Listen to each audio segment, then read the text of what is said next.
ಸುಮನಾ,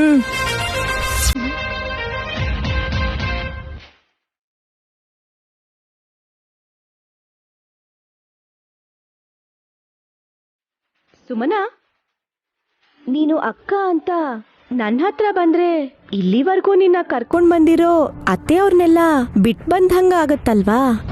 ಅದಕ್ಕೆ ಅಲ್ಲೇ ಇರು ಅಂತ ಹೇಳ್ತಿರೋದು.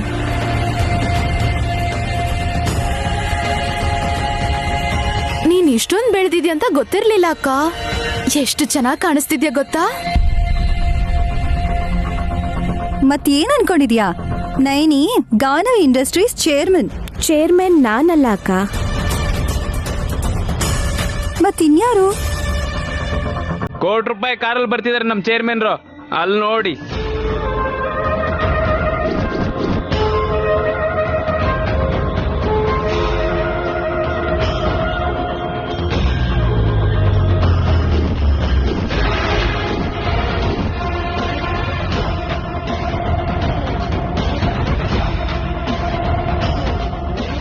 Oh my God, I love it.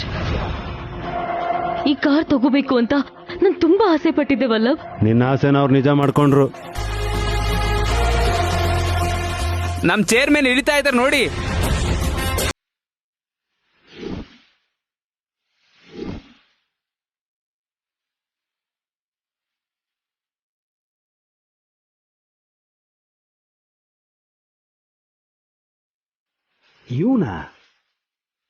ಇವನು ಅಂತ ಯಾಕೆ ರಾಗ ಇಳಿತಿದ್ಯಾ ವಲ್ಲಭ್? ಅವನ್ ಇಕ್ಬಾಲ್ ಅತ್ತೆ, ಅದೇ ನಮ್ ಕಂಪ್ನಿಲಿ ಪಿಯೋನ ಕೆಲಸ ಮಾಡ್ತಿದ್ನಲ್ಲ. ಇವನ್ ಹೇಗ್ ಚೇರ್ಮನ್ ಆದ? ನಾವ್ ಹೇಗ್ ಬೀದಿಗೆ ಬಂದಿದೀವೋ ಹಾಗೆ ಅವರು ಉದ್ಧಾರ ಆಗಿದ್ದಾರೆ. ಎಕ್ಸ್ಕ್ಯೂಸ್ ಮೀ, ಚೇರ್ಮನ್ ನಮ್ದುಗೆ ಅಲ್ಲ, ನಮ್ ಸಾಹೇಬ್ರು.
ಎಷ್ಟ್ ಚೆನ್ನಾಗಿ ಹೇಳ್ತಿದ್ದೀರಲ್ಲ ಅತ್ತೆ.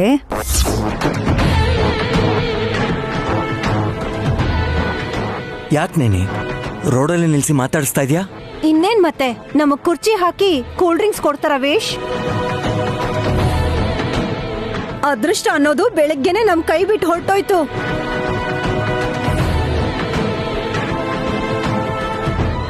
ಹಾಗೆಲ್ಲ ಏನ್ ಫೀಲ್ ಆಗ್ಬಿಡಿ ಅತ್ತೆ. ಬ್ರೋ, ಮನೇನ ಸೀಸ್ ಮಾಡಿದಾರೆ ಅಂತ ಗೊತ್ತಾದ ತಕ್ಷಣ ಮೀಟಿಂಗ್ನ ಅರ್ಧದಲ್ಲೇ ಬಿಟ್ಟು ಬಂದೆ.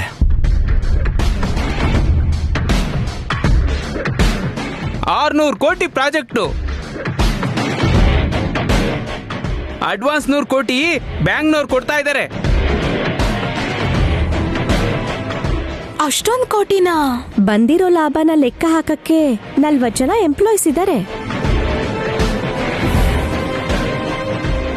ಆದ್ರೂ ಅಷ್ಟ್ ಸಂಪಾದಿಸಿದ್ವಿ, ಇಷ್ಟ್ ಕಳ್ಕೊಂಡ್ವಿ ಅಂತ ಯಾಕೆ ಹೇಳ್ಕೋಬೇಕು? ಅಟೆಂಡರ್ಸ್ಗೆ ಅಧಿಕಾರ ಬಂದಿದೆ ಅಂದ್ರೆ ಅದೃಷ್ಟ ವಿಷ್ಣು ಚಕ್ರ ತರ ತಿರುಗ್ತಿದೆ ಅಂತ ಅರ್ಥ ಆಯ್ತು ಬಿಡಮ್ಮ. ಬಾಯ್, ಛತ್ರಿ ತಗೊಂಬರಲಾ? ಇಲ್ಲ ಬೇಡ ಇಕ್ಬಾಲ್, ಮಾಮ್ ಬಿಸಿಲಲ್ಲಿ ನಿಂತಿದಾರಲ್ವಾ, ಈಗ ಅವ್ರ ಎದುರುಗಡೆ ನಾನು ಬಿಲ್ಡಪ್ ತಗೋಬಾರ್ದು. ಅತ್ತೆ ಯಾಕೋ ಮಾತಾಡ್ತಾನೆ ಇಲ್ವಲ್ಲ? ಮಾಮ್, ಏನಾಯ್ತು ಮಾಮ್? ನಿಮ್ಗಿಬ್ರಲ್ಲ 3 ಮಕ್ಕಳು ಅಂತ ಹೇಳಿ ನಮ್ಮನ್ನ ಬೆಳೆಸಿ ದೊಡ್ಡವ್ರು ಮಾಡಿದಿರ.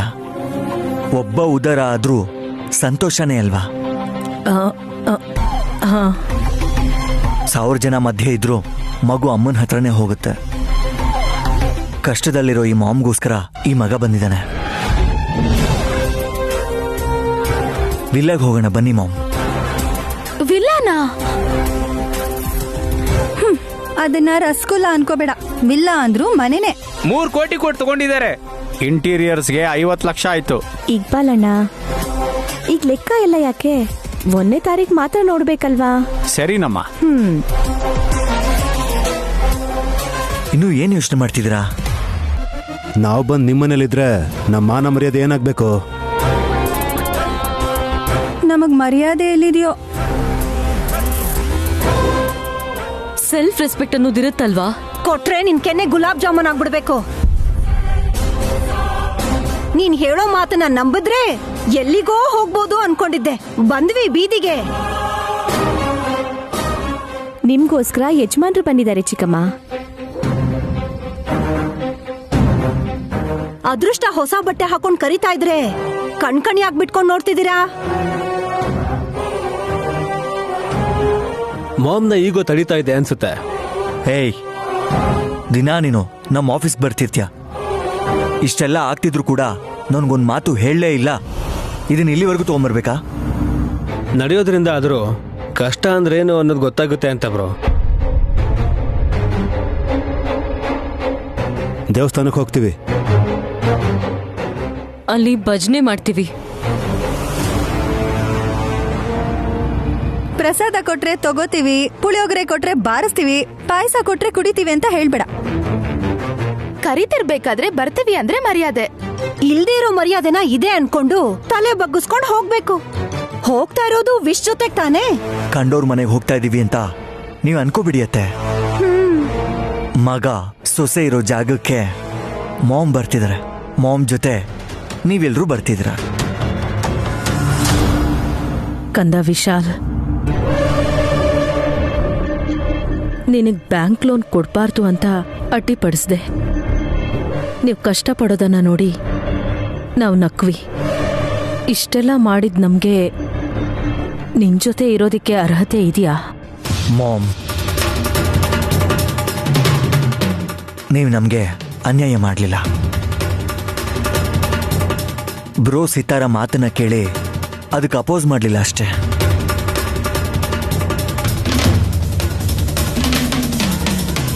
ಇವ್ರಿಗೂ ಕೋಪ ಇರುತ್ತೆ ಹೊರತು ದ್ವೇಷ ಇರಲ್ಲ ಅಂತ ಅನ್ಕೋತೀನಿ.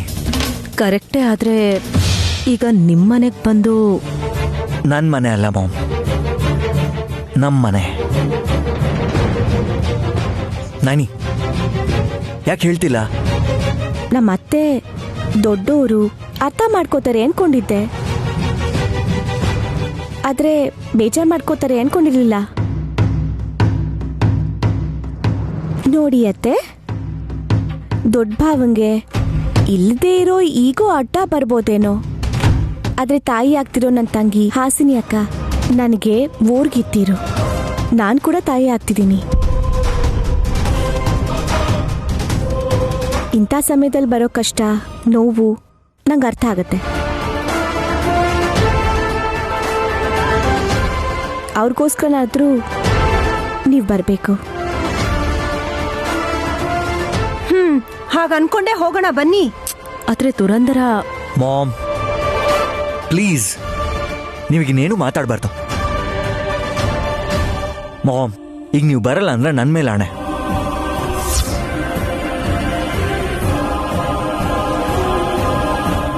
ಬೇಕಾಗಿಲ್ಲ ಯಜಮಾನ್ರೆ, ಅತ್ತೆ ಖಂಡಿತ ಬರ್ತಾರೆ. ಅವ್ರನ್ನ ನಾನ್ ಕರ್ಕೊಂಡ್ ಬರ್ತೀನಲ್ವಾ. ಬನ್ನಿ ಅತ್ತೆ, ಬನ್ನಿ ಮಾಮ್, ಬನ್ನಿ.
ಕಣ್ಮಿಟಕ್ಸ್ದೆ ನೋಡ್ತಿದ್ದೀರಲ್ಲ, ಶಾಕ್ ಆಯ್ತಾ?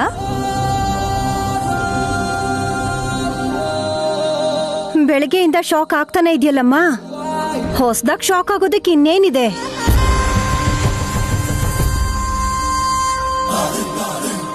ಝೀರೋ ಟು ಹೀರೋ ಅಂತ ಕೇಳಿದ್ದೆ, ಈಗ ಕಣ್ಣಾರೆ ನೋಡ್ತಾ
ಖುಷಿಗೆ ಏನ್ ಮಾಡ್ಬೇಕು ಅಂತ ಗೊತ್ತಾಗ್ತಿಲ್ಲ ಕಂದ.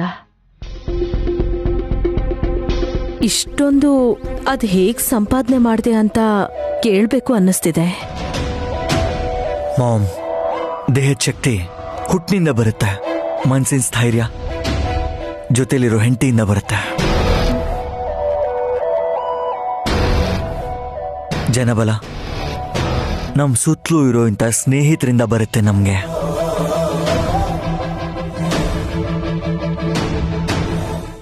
ಆದರೆ ಧನಬಲ ನಾವು ಕಷ್ಟಪಟ್ರೆ ಮಾತ್ರ ಬರುತ್ತೆ ಮಾಮ್. ವಿಶಾಲ್, ನಿನ್ ಜೊತೆ ನೀನ್ ನಂಬಿರೋರಿದ್ರೆ ನಮ್ ಜೊತೆ ಬರೀ ಕಷ್ಟ ಕೊಡೋರೇ ಇದಾರೆ. ನಮ್ಮನೆ ಸೀಸ್ ಆಯ್ತು, ನೈನಿ ಮಾತ್ರ ವಿಲ್ಲ ಕೊಂಡ್ಕೊಂಡು ರಸಗುಲ್ಲ ತಿನ್ಸೋದಕ್ಕೆ ಹೊರಟಿದ್ದಾಳೆ. ಬೇಜಾನ್ ವೆರೈಟೀಸ್ಗೆ ಇದೆ ಮೇಡಮ್, ಹೋಗ್ತಾ ಹೋಗ್ತಾ ನಿಮ್ಗೆ ಅರ್ಥ ಆಗ್ತದೆ. ಎಂಟ್ರಿಯಿಂದಾನೇ ಅರ್ಥ ಆಯ್ತು.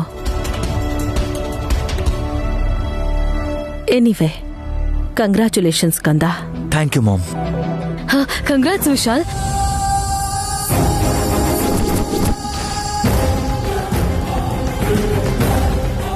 ಕೈ ಮುಗಿದು ನಮಸ್ಕಾರ ಮಾಡಬೇಕು, ಕೈ ಕೊಡಬಾರ್ದು ಅಂತ ನಿರ್ಧಾರ ಮಾಡಿದ್ದೀನಿ.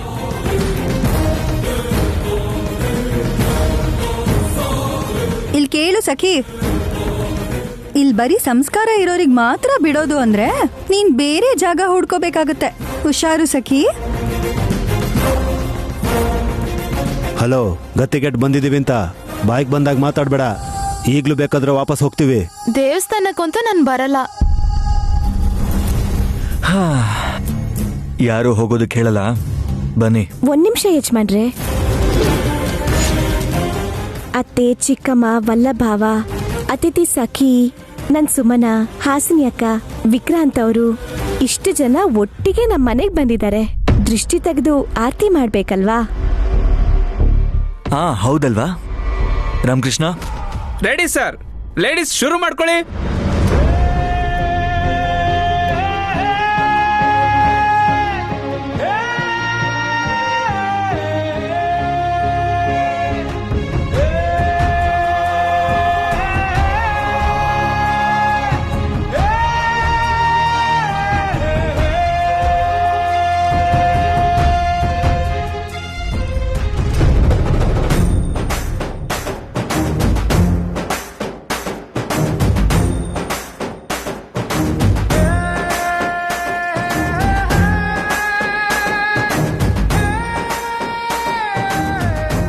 ಕೊಡಿ.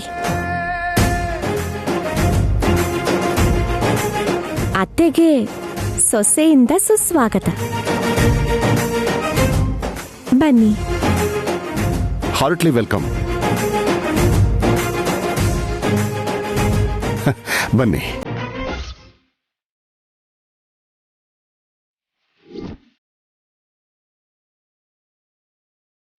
ಮಾವ ನೀವ್ ಯಾವಾಗ ಬಂದ್ರಿ?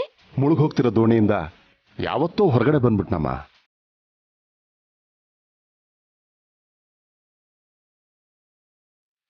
ನನ್ನ ಸೊಸೆ ಇರ್ಬೇಕಾದ್ರೆ ನನಗ್ಯಾಕೆ ಭಯ ಅಂತ ನೈನಿ ಹತ್ರ ಬಂದ ತಕ್ಷಣ ಈ ಮನೆ ಕಟ್ಸೋಂಥ ಜವಾಬ್ದಾರಿನ ನನ್ನ ಹೆಗಲ ಮೇಲೆ ಹಾಕಿದ್ಲು.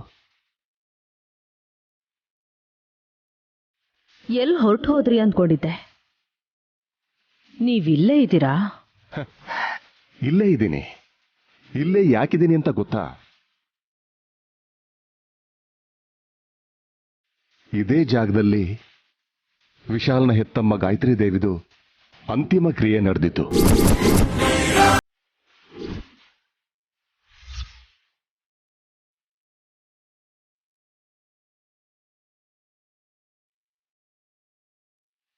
ನೆನಪಿದೆಯಾ ತಿಲೋತ್ತಮ?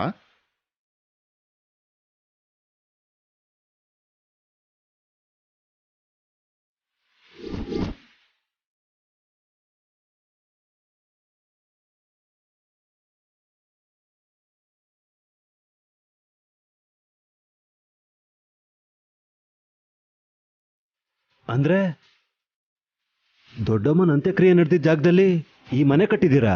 ಅಫ್ಕೋರ್ಸ್. ಅವಳು ಕಟ್ಸಿರೋ ಮನೆ ಸೀಸ್ ಮಾಡ್ತಾರೆ ಅಂತ ಗೊತ್ತಾದ ತಕ್ಷಣ ತಾನು ಸ್ವರ್ಗ ಸೇರಿದ ಜಾಗದಲ್ಲಿ ದೇವಾಲಯದಂಥ ಗಾನವಿ ನಿಲಯನ ಕಟ್ಸಿದ್ವಿ.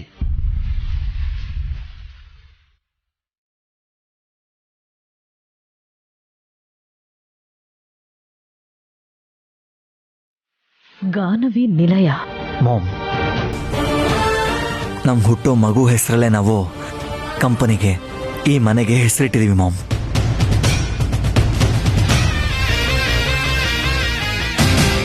ಹುಟ್ತಿರೋದು ಗಾಯತ್ರಿ ಅಮ್ಮವರು ಅಂತ ನಾನ್ ನಿಮಗೂ ಹೇಳಿದ್ದೀನಿ ಅಲ್ವಾ ಅತ್ತೆ? ಹಲೋ ಅಣ್ಣ, ಹೋಗಿ ಹೋಗಿ ಸ್ಮಾರಕದ ಹತ್ರ ಮನೆ ಕಟ್ಸಿದೀರಾ? ಅತ್ತಿಗೆ ಆತ್ಮ ಇಲ್ಲೇ ಸುತ್ತಾಡ್ತಿರತ್ತಲ್ವಾ? ಗಾಯತ್ರಿ ನಾವೆಲ್ಲಿರ್ತೀವೋ ಅಲ್ಲೇ ಇರ್ತಾಳೆ ದುರಂಧರ. ಹೌದಣ್ಣ, 2-3 ಸಲ ಎಕ್ಸ್ಪೀರಿಯನ್ಸ್ ಕೂಡ ಆಗಿದೆ. ಈ ರಿಸ್ಕ್ ಎಲ್ಲ ನಮಗ್ ಬೇಕಾ? ವಲ್ಲಭ್, ಯಾಕಿಷ್ಟು ಟೆನ್ಷನ್ ಆಗ್ತಿದ್ಯಾ? ಗಾಯತ್ರಿ ಆಂಟಿ ಸ್ಮಾರಕದ ಜಾಗದಲ್ಲಿ ಮನೆ ಕಟ್ಟಿದಾರಷ್ಟೇ. ಭಯ ಪಡ್ಬೇಡಿ ಭಾವ. ಗಾಯತ್ರಿ ಅಮ್ಮವರು ದೇವತೆ.